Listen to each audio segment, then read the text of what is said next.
ये पूरा परिवार एक ट्रिप पर जा रहा था। सब कुछ बढ़िया चल रहा था, तभी ये लोग एक शॉर्टकट रास्ते से जाने लगते हैं जो मैप में भी नहीं था। रास्ते में अचानक गाड़ी खराब हो जाती है। फैमिली में से एक लड़का हेल्प लेने के लिए जाता है, तभी उसे एहसास होता है कि कोई उसका पीछा कर रहा था। जैसे ही वो डरते डरते आगे बढ़ रहा होता है, तभी कोई उसे पीछे से धक्का दे देता है, जिससे वो एक गहरी खाई में गिर जाता है। इधर कुछ लोग इसकी फैमिली पर हमला कर देते हैं। तो दोस्तों देखते हैं ये लोग इस भयानक जगह से कैसे निकलेंगे। उससे पहले वीडियो को लाइक करके चैनल को सब्सक्राइब कर दो। दोस्तों मूवी की शुरुआत न्यू मैक्सिको के एक वीरान रेगिस्तान से होती है, जहां कुछ साइंटिस्ट न्यूक्लियर रेडिएशन पर रिसर्च में लगे होते हैं। तभी अचानक एक आदमी जो पूरी तरह खून से सना होता है, हांफता हुआ उनके पास पहुंचता है और मदद मांगने लगता है। साइंटिस्ट अभी स्थिति समझ ही रहे होते हैं कि उसी वक्त वहां एक बेहद खतरनाक म्यूटेंट आ धमकता है और सब पर हमला कर देता है। वो कुल्हाड़ी से सभी साइंटिस्टों को बेरहमी से मार देता है। इसके बाद वह म्यूटेंट लाशों को घसीटते हुए खामोशी से पास की पहाड़ियों की ओर ले जाता है। फिर सीन बदलकर एक सुनसान गैस स्टेशन पर पहुंचता है, जहां स्टेशन का मालिक अंदर गहरी नींद में होता है। अचानक बाहर से अजीब सी आवाजें आती हैं, जिससे उसकी नींद खुल जाती है। वह तुरंत अलर्ट हो जाता है और अपनी बंदूक उठाकर बाहर निकल आता है। बाहर निकलकर वह इधर उधर देखते हुए नोरा को आवाज देता रहा और उसे तलाशते तलाशते पास के एक सरकारी बंद इलाके की ओर बढ़ गया। थोड़ी देर बाद जब वह वापस गैस स्टेशन पहुंचा तो उसकी नजर जमीन पर पड़े एक बैग पर पड़ी। बैग देखते ही वह गुस्से में चिल्ला उठा और बोला, अब सब खत्म हो चुका है, अब मैं तुम्हारी कोई मदद नहीं कर सकता। इतना कहकर वह अंदर चला गया, मगर कुछ देर बाद फिर बाहर आया, बैग उठाया और वापस अंदर चला गया। अंदर जाकर जब उसने बैग खोला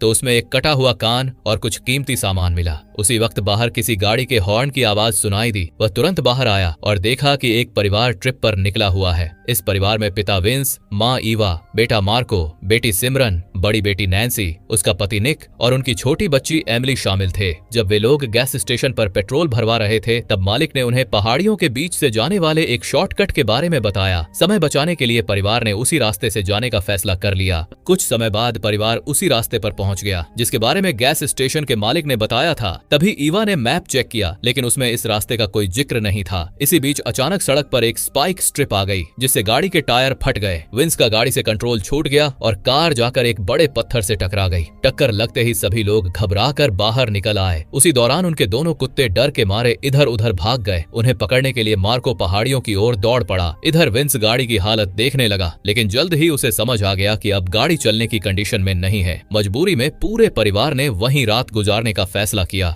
थोड़ी देर बाद मार्को अपने दोनों कुत्तों के साथ लौट आया, लेकिन उसे यह एहसास नहीं हुआ कि कोई दूर से उसे चुपचाप वॉच कर रहा था। हालात को देखते हुए विंस ने तय किया कि अब मदद लेने के लिए पैदल जाना पड़ेगा। उसने फैसला किया कि वह वापस उसी गैस स्टेशन की तरफ जाएगा, जबकि निक दूसरी दिशा से जाकर मदद ढूंढने की कोशिश करेगा। रवाना होने से पहले विंस ने एक बंदूक मार्को को दी और एक अपने पास रख ली। इसके बाद विंस और निक अलग अलग दिशाओं में निकल पड़े। कुछ देर बाद जब परिवार ट्रेलर के बाहर बैठकर थोड़ा आराम कर रहा था, तभी उनका कुत्ता अचानक तेज तेज भौंकने लगा। ये देखकर सिमरन ने ट्रेलर का दरवाजा खोल दिया और कुत्ता मौका पाते ही वहां से भाग गया। मार्को उसे पकड़ने के लिए तुरंत उसके पीछे दौड़ पड़ा और तलाश करते करते पहाड़ियों की तरफ काफी दूर निकल गया। तभी उसे कुत्ते की दर्द भरी चीख सुनाई दी। यह आवाज सुनते ही वह अलर्ट हो गया और पहाड़ी की ओर देखने लगा। उसी पल उसे ऐसा महसूस हुआ जैसे कोई उसके पीछे दौड़ रहा हो। वह रुककर पलटा, लेकिन वहां कोई नजर नहीं आया। थोड़ा आगे बढ़ने पर उसे जमीन पर खून के निशान दिखे। डर के बावजूद वह उन निशानों का पीछा करता रहा। कुछ दूरी पर जाकर उसने अपने कुत्ते को मरा हुआ देखा। यह भयानक मंजर देखकर मार्को बुरी तरह घबरा गया और वहां से भागने लगा। भागते हुए उसका पैर अचानक फिसल गया और वह एक गहरे गड्ढे में जा गिरा, जिससे वह बेहोश हो गया। उसी समय वहां लाल कपड़ों में एक लड़की आई जिसका नाम नोरा था। वह दिखने में अजीब और थोड़ी विकृत सी लग रही थी। जैसे ही उसकी नजर उसके जख्म से बहते खून पर पड़ी, उसने ऊपर की ओर देखा। वहां उसका भाई मरे हुए कुत्ते के पास बैठा कुछ डरावना कर रहा था। ये नजारा देखकर नोरा अजीब तरह से हंसने लगी। दूसरी ओर निक रेगिस्तान में चलते चलते एक सुनसान जगह पर पहुंच गया, जहां कई पुरानी गाड़ियां खड़ी थीं। पास जाकर ध्यान से देखने पर उसे समझ आया कि सारी गाड़ियां टूटी फूटी और बिल्कुल खराब हालत में थीं। उधर रात होते होते विंस वापस गैस स्टेशन पहुंच गया। उसने वहां मालिक को ढूंढने की कोशिश की, लेकिन आसपास कोई नजर नहीं आया। फिर वह गैस स्टेशन के एक कमरे में गया, जहां उसे एक बैग दिखा। बैग के अंदर एक कटा हुआ कान और कुछ अजीब चीजें थीं, जिन्हें देखकर उसे सब कुछ सस्पिशियस लगने लगा। ये महसूस करते ही उसने अपनी बंदूक निकाली और धीरे धीरे अगले कमरे में दाखिल हुआ। उस कमरे की दीवारों पर कई अखबारों की कटिंग्स चिपकी हुई थीं। तब उसे पता चला कि यह इलाका कभी न्यूक्लियर टेस्टिंग साइट रहा था और यहाँ माइनिंग क्लीनिंग का काम भी किया जाता था। रेडिएशन की वजह से कुछ लोग मारे गए, जबकि कुछ लोग किसी तरह जिंदा बच गए, लेकिन उनका शरीर भयानक तरीके से विकृत हो चुका था। कुछ तस्वीरों में उन बदले हुए लोगों की झलक साफ दिख रही थी और एक कटिंग में यह भी लिखा था कि इस इलाके में रहस्यमयी गुमशुदगियां शुरू हो चुकी हैं। यह सब देखकर विंस को हालात की गंभीरता समझ आ गई और उसने तुरंत अपने परिवार के पास लौटने का फैसला किया। जैसे ही उसने गाड़ी स्टार्ट की, हेडलाइट्स बाथरूम की ओर पड़ी जहां उसे किसी के पैर दिखाई दिए। सावधानी से वह बाथरूम की तरफ बढ़ा और दरवाजा खोला तो अंदर गैस स्टेशन का मालिक बैठा मिला, जो शराब पी रहा था और पास में एक बंदूक रखी थी। मालिक ने खुद को इन सब घटनाओं का जिम्मेदार बताते हुए कहा कि हालात ने उन्हें इतना बेरहम बनने पर मजबूर कर दिया, और इतना कहते ही उसने खुद को गोली मार ली। ये देखकर विंस घबरा गया और फौरन कार में जाकर बैठ गया, लेकिन जैसे ही उसने रियर व्यू मिरर में देखा, पीछे की सीट पर उसे एक डरावना चेहरा नजर आया। वह तुरंत बंदूक उठाने की कोशिश करने लगा, मगर उससे पहले ही उस पर जोरदार हमला हुआ और वह बेहोश हो गया।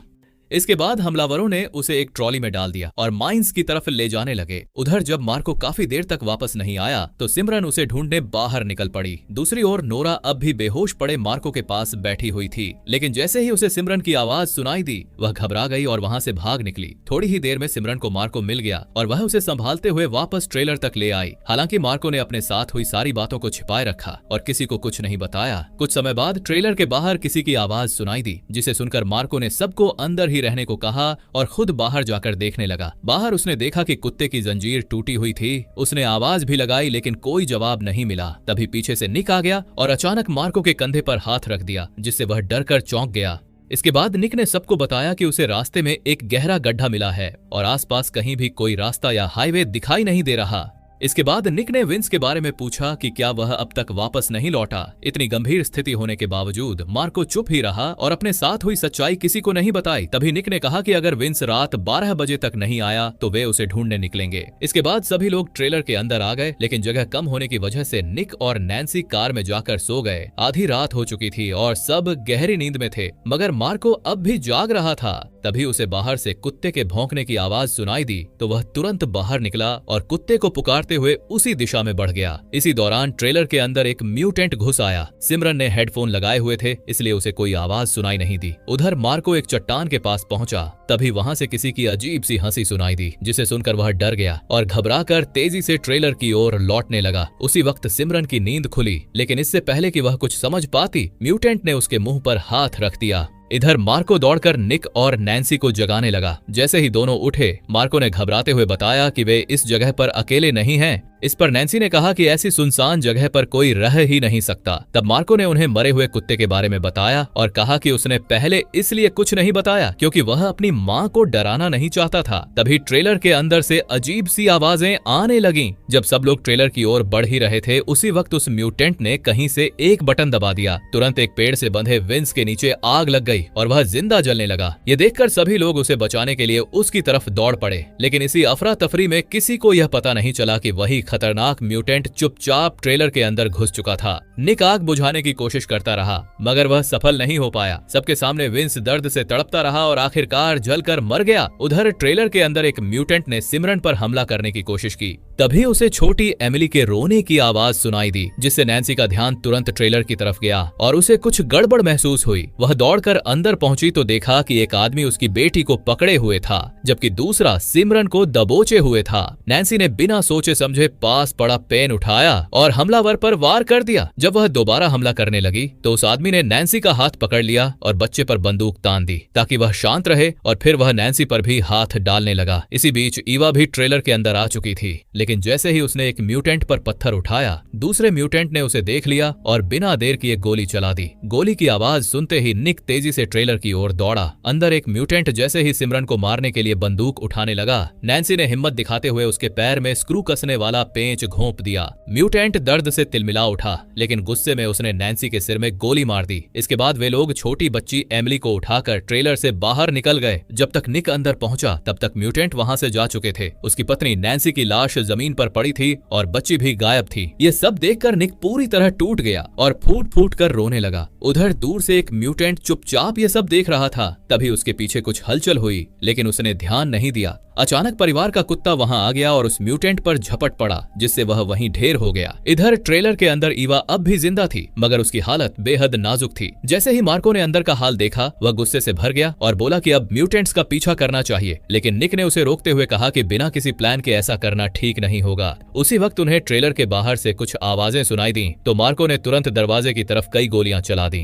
इसके बाद निक सावधानी से बाहर गया, यह देखने के लिए कि आखिर वहां है क्या। बाहर उसने देखा कि एक म्यूटेंट मरा पड़ा था, तो उसने उसके हाथ से एक वॉकी टॉकी उठा ली। तभी उनका कुत्ता भी वापस आ गया और अचानक वॉकी टॉकी से उनकी बच्ची के रोने की आवाज आने लगी। यह सुनते ही निक का खून खौल उठा और अब उसके दिमाग में सिर्फ बदले का ख्याल रह गया। अगली सुबह वह अपने कुत्ते के साथ निकल पड़ा, जो उसे एक माइन तक ले गया जहां कई म्यूटेंट्स की कब्रें बनी हुई थीं। इसके बाद कुत्ता उसे खान के दूसरी ओर ले गया, जहां से निक ने दूर एक गांव देखा जिस पर न्यूक्लियर टेस्टिंग के साफ निशान थे। उधर दूसरी तरफ सिमरन और मार्को ट्रेलर के पास म्यूटेंट्स को फंसाने के लिए एक ट्रैप तैयार कर रहे थे। निक गाँव में पहुंचा तो उसे एक घर से अपनी बच्ची के रोने की आवाज सुनाई दी। वह उसे बचाने ही वाला था कि तभी एक म्यूटेंट वहां आ गया, जो किसी लाश को घसीटता हुआ ले जा रहा था। यह देखकर निक पास खड़ी एक पुरानी कार में छिप गया। माहौल थोड़ा शांत होते ही वह धीरे धीरे बाहर निकला, लेकिन जल्दबाजी में अपना कुत्ता उसी कार में बंद छोड़ गया। फिर वह चुपचाप घर के अंदर घुसा, जहां उसने देखा कि एक म्यूटेंट औरत टीवी देख रही थी। निक छिपते हुए बच्ची तक पहुंच ही गया था कि अचानक उस म्यूटेंट महिला ने उस पर हमला कर दिया। जब निक को होश आया तो उसने खुद को एक आइस बॉक्स के अंदर बंद पाया।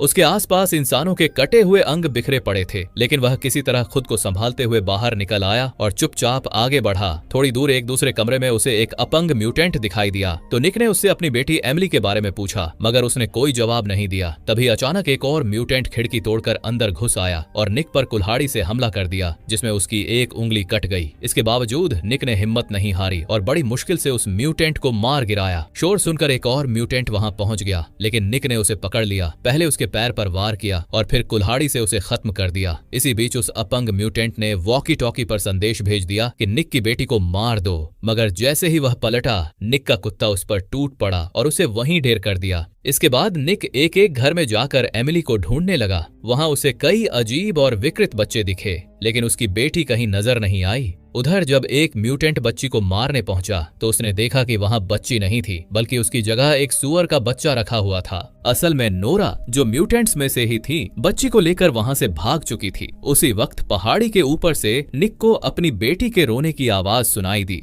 और यह सुनते ही वह बिना समय गंवाए उसके पीछे दौड़ पड़ा। दूसरी ओर मार्को और सिमरन को पता चला कि एक म्यूटेंट उनके पिता विंस की लाश को खा रहा था और उन्हें देखते ही वह गुस्से में उन पर हमला करने बढ़ा, लेकिन दोनों ने पहले से ही एक जाल तैयार कर रखा था। जैसे ही उस म्यूटेंट ने ट्रेलर का दरवाजा खोला, अंदर जोरदार धमाका हुआ और वह मारा गया। उधर निक लगातार नोरा का पीछा करता रहा और कुछ ही देर में उसके पास पहुंच गया। नोरा ने एमिली को निक को सौंपने की कोशिश की, लेकिन तभी एक और खतरनाक म्यूटेंट वहां आ गया और निक पर हमला कर दिया। निक ने बिना देर किए उस पर गोली चला दी, जिसके बाद नोरा ने बच्ची एमिली को उसकी गोद में दे दिया। लेकिन जैसे ही निक ने अपनी बेटी को संभाला, पीछे से वही म्यूटेंट दोबारा उठ खड़ा हुआ। ये देखकर नोरा ने बिना कुछ सोचे उस म्यूटेंट के साथ खुद को पहाड़ी से नीचे गिरा दिया और दोनों की वहीं मौत हो गई, लेकिन उसने निक और उसकी बेटी की जान बचा ली। उधर मार्को और सिमरन को एक और म्यूटेंट जिंदा मिला, जिसे सिमरन ने कुल्हाड़ी से मारकर खत्म कर दिया। आखिर में निक अपनी बेटी और कुत्ते के साथ सुरक्षित वापस लौट आया। तीनों ने एक दूसरे को गले लगाया और राहत की सांस ली, लेकिन उन्हें यह एहसास नहीं था कि कहीं दूर से अब भी कोई उन्हें चुपचाप देख रहा है। इसी रहस्यमय मोड़ पर यह मूवी यहीं पर एंड हो जाती है। दोस्तों, अगर आपको हमारी ये एक्सप्लेनेशन वीडियो पसंद आई हो तो वीडियो को लाइक करके चैनल को सब्सक्राइब जरूर कर देना।